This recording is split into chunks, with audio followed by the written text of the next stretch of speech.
पहले टेंजेंट की चर्चा करते हैं, तब नाभि जीवा के बारे में थोड़ी सी चर्चा करेंगे बेटा हम लोग, है ना। कितने पेजेज हैं? अच्छा ओके, ऑलमोस्ट कहानी होने को जा रही है, ठीक है। पहले टेंजेंट की थोड़ी सी चर्चा बेटा हम करना चाहेंगे यहां पर। देखो अपने पास मान के चलना बेटा कि कोई एक इलिप्स है, राइट,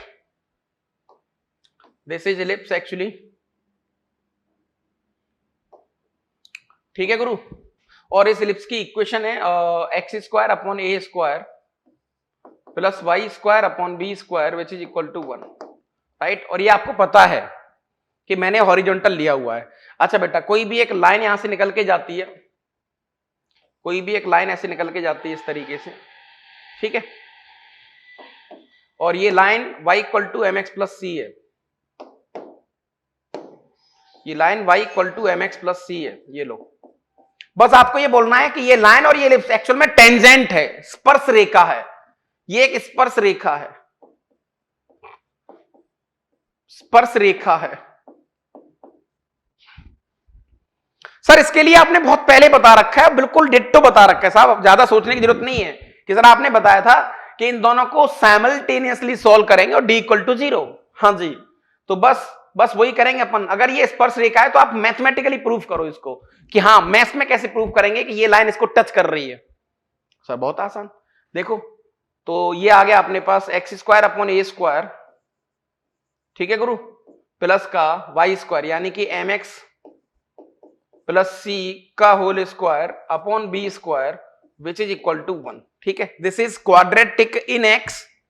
अच्छा बेटा, एक्स की एक ही वैल्यू मिलनी चाहिए, इसका मतलब डी इक्वल टू 0 आ जाएगा। यहां से सॉल्व करते हैं इसको, थोड़ा सजा के लिखेंगे सर, अभी सजा के लिखेंगे तो ये हो जाएगा गुरु अपने पास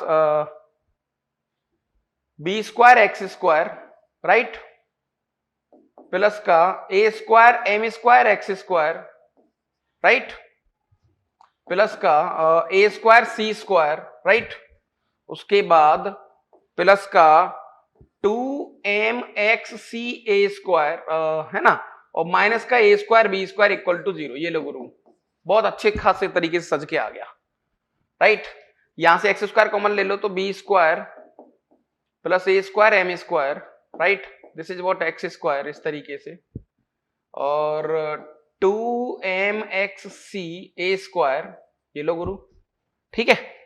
उसके बाद प्लस का a square c square minus का a square b square which is equal to 0। Now this is quadratic in x, तो यहां से कैपिटल डी इक्वल टू 0 होना चाहिए। This is the condition of tangency, है ना, इसको अपन कह सकते हैं कि साहब ये टेंजेंट की कंडीशन है, ठीक है साहब। तो बी स्क्वायर मतलब ये वाला term, that is 4m square c square, है ना, 4m स्क्वायर सी स्क्वायर और a की पावर 4, ये लो गुरु, which is equal to 4ac 4a, a की जगह पर b square plus a square m square, और c की जगह पर ए स्क्वायर कॉमन ले लो, c square minus b square, ये लो गुरु, ठीक है। अब देखो 4 से 4 कट गया, ए स्क्वायर से बेटा ये स्क्वायर कट गया 2 बार यहां पर, ठीक है। अच्छा, तो अपने पास यहां पर आ गया बेटा m square c square a square which is equal to, c का मल्टीप्लाई यहां करेंगे तो बी स्क्वायर सी स्क्वायर, ठीक है, सी का मल्टीप्लाई यहां करेंगे तो प्लस का a square m square c square, ठीक है, माइनस बी का करेंगे बेटा तो माइनस बी की पावर 4 और माइनस का B square a square m square, ये लो। अब कुछ कट रहा है क्या? हाँ ये कट गया, ये लो, ठीक है दादा। यहां तक देखो बी स्क्वायर यहां से कॉमन, बी स्क्वायर पिक्चर से आउट, राइट, तो बेटा ये आ गया अपने पास c square which is equal to A square m square plus b square.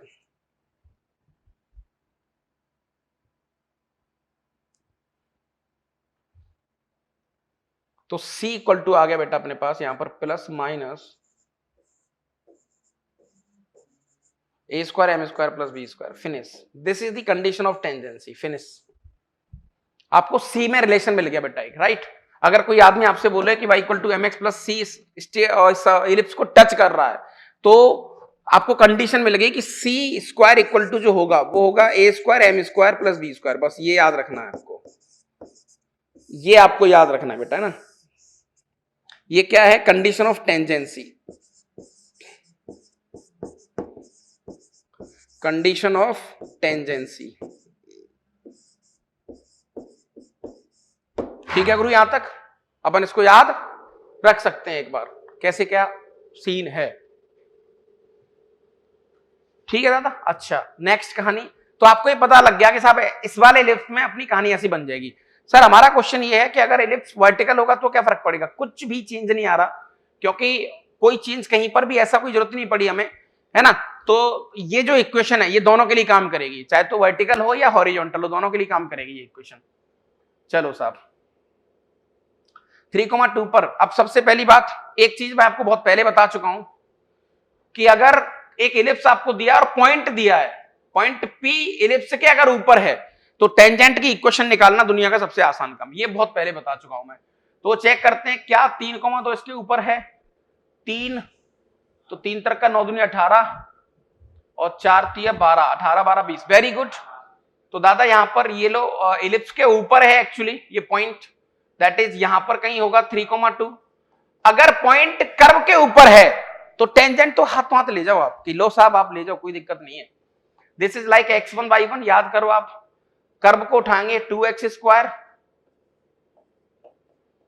3y square which is equal to 30। हम लोग क्या करते थे, x स्क्वायर को रिप्लेस करेंगे x इंटू x1 से, तो 2x, x1 की जगह बेटा यहां पर 3 प्लस का 3y, y1 की जगह पे बेटा यहां पर 2 विच इज इक्वल टू 30, ये लो, है ना।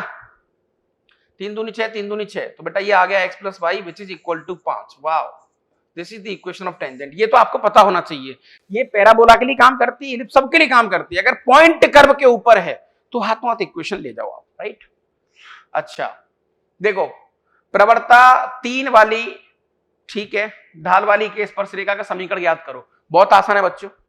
लेट इक्वेशन हो गया हमारे पास, समीकरण मान लेते हैं अपन, स्पर्श रेखा का जो समीकरण है, समीकरण मान लेते हैं बेटा, क्या मान लेते हैं कि y equal to m x यानी कि 3x plus some constant c, है ना। अच्छा बेटा यहां पर a की वैल्यू कितनी है सर? a की वैल्यू 3 है और b की वैल्यू 4 है। अच्छा, कंडीशन ऑफ टेंजेंसी क्या थी?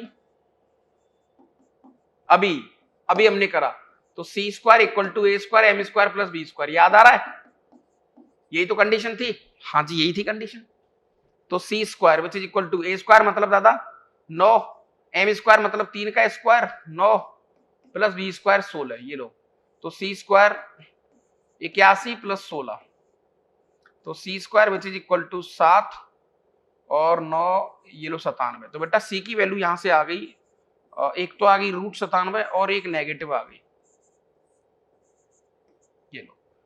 ठीक है गुरु, तो देखते देखते हमारा यहाँ पर अच्छे खासी तरीके से काम हो गया, है ना। तो हम कह सकते हैं कि हमारा जो समीकरण होगा, सी की वैल्यू डाल दो आप, हमारा जो समीकरण होगा बेटा वो क्या होगा सर? वो होगा y equal to 3x plus minus √97। दो इक्वेशन आ जाएंगे बेटा, ठीक है। 3 प्रवणता ढाल वाली जो है ना, 3 ढाल वाली 2 समीकरण हमें यहां पर मिलने चाहिए, ठीक है।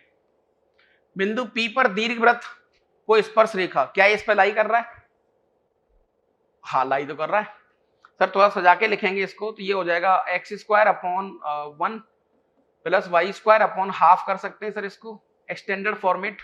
ये सर एक हॉरिजॉन्टल इलिप्स है, बना लेते हैं गुरु, यहाँ पर कोई दिक्कत वाली बात नहीं है, ये लो।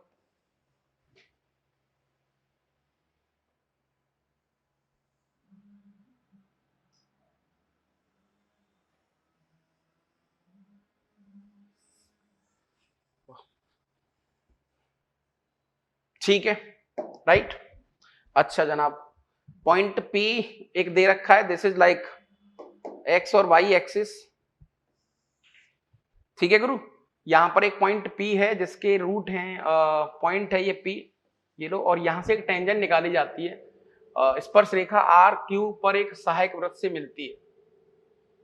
अच्छा, इसके ऊपर एक सहायक वृत्त है गुरु, है ना, इसके ऊपर एक सहायक वृत्त है ना, एक सहायक वृत्त है इस तरीके से, ये तो आप भी जानते हैं अच्छी तरीके से, सहायक वृत्त ऐसे बनेगा, राइट। ठीक है दादा। अच्छा समझना कहानी अच्छे से, हम कुछ नहीं कर रहे यहां पर नया। तो बेटा ये टेंजेंट है ये वाली पॉइंट P पर,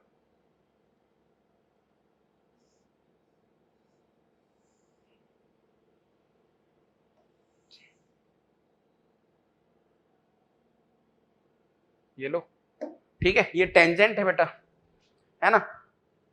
सहायक वृत्त को r तथा q पर मिलती है तो r q पर वृत्त की स्पर्श रेखाओं के प्रतिच्छेदन का बिंदु ज्ञात करो। अच्छा ठीक है, कोई दिक्कत वाली बात नहीं गुरु, आराम से बहुत बहुत सहजता के साथ इसको अपन कर सकते हैं डील, राइट। इसको थोड़ा सा हटाना पड़ेगा बस, हाँ इक्वेशन को यहां से हटा देते हैं ताकि कंफ्यूजन ना हो। हाँ जी, देखो ये पॉइंट है बेटा r और ये पॉइंट है बेटा q, राइट। इक्वेशन क्या हो जाएगी टेंजेंट की इक्वेशन, तो x इंटू x1, x1 मतलब बेटा 1/√2, right, plus y into y1, 2y into y1, y1 मतलब हाफ, ये लो, विच इज इक्वल टू 1, 2 से 2 कट गया तो बेटा ये आ गया x/√2 प्लस y which is equal to 1। This is the equation of tangent, ठीक है गुरु। अब वो कह रहा है कि जो पॉइंट r है ना, पॉइंट r से कुछ टेंजेंट्स निकाली जा रही है, ऐसा कह रहा है वो, समझना कहानी अच्छे से। पॉइंट r से एक टेंजेंट निकली ऐसे और पॉइंट q से एक टेंजेंट निकली ऐसे, ठीक है बेटा। ये वाला बिंदु पूछा है उसने, एक्चुअली ये वाला पॉइंट आपसे पूछा है, ये वाला पॉइंट पूछा है। This point is let like m मान लेते हैं, m पूछा है, m के कोऑर्डिनेट क्या होंगे। कितना बढ़िया और अच्छे तरीके से डायग्राम यहां पर हमें दे रखा है। अच्छा ये वाली इक्वेशन आएगी आपके पास कि साहब ये इक्वेशन है x/√2 प्लस y माइनस का 1 विच इज इक्वल टू 0, ठीक है सर। अच्छा बेटा सर्कल की इक्वेशन भी आ गई सहायक वृत्त की, ये हो जाएगी x square plus y square equal to a square, क्योंकि रेडियस तो a ही होगी, a मतलब 1, दैट इज 1। सहायक वृत्त भी आ गया, इक्वेशन भी आ गई, पॉइंट m के कोऑर्डिनेट पूछे हैं। अच्छा बेटा थोड़ी सी कुछ चीज अगर आपको हल्की सी याद है कि अगर एक सर्कल दिया हुआ है, टेंजेंट से इस तरीके से पॉइंट ए पी है, तो ये कॉर्ड ऑफ कांटेक्ट होता था, याद आ रहा है। और कॉर्ड ऑफ कांटेक्ट को हम कैसे निकालते थे, t इक्वल टू 0 से, अगर आपको शायद याद हो तो, है ना। अच्छा तो वैसे ही करेंगे बेटा, इसके पॉइंट मान लेते हैं लेट h कोमा के, सर्कल पता ही है। मुझे बताओ कॉर्ड ऑफ कांटेक्ट, जीवा का समीकरण क्या होगा, जीवा का समीकरण क्या होगा।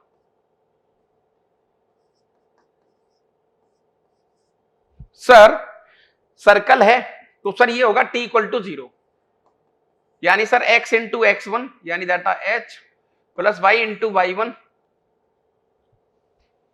k और विच इज इक्वल टू 1, ये लो, ये आ गया जीवा का समीकरण। लेकिन ये जीवा दोनों तो एक ही है, तो यहां से कंपेयर कर सकते हैं अपन।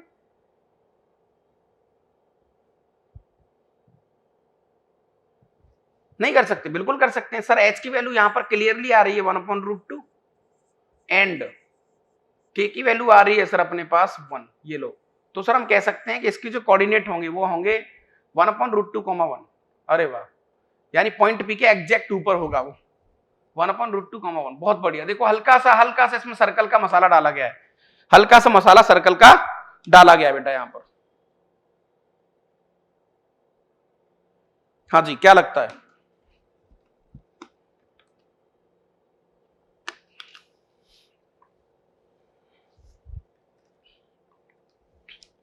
ठीक है गुरु। हल्का सा सर्कल का जो कॉन्सेप्ट है ना वो यहां पर इस्तेमाल हुआ है।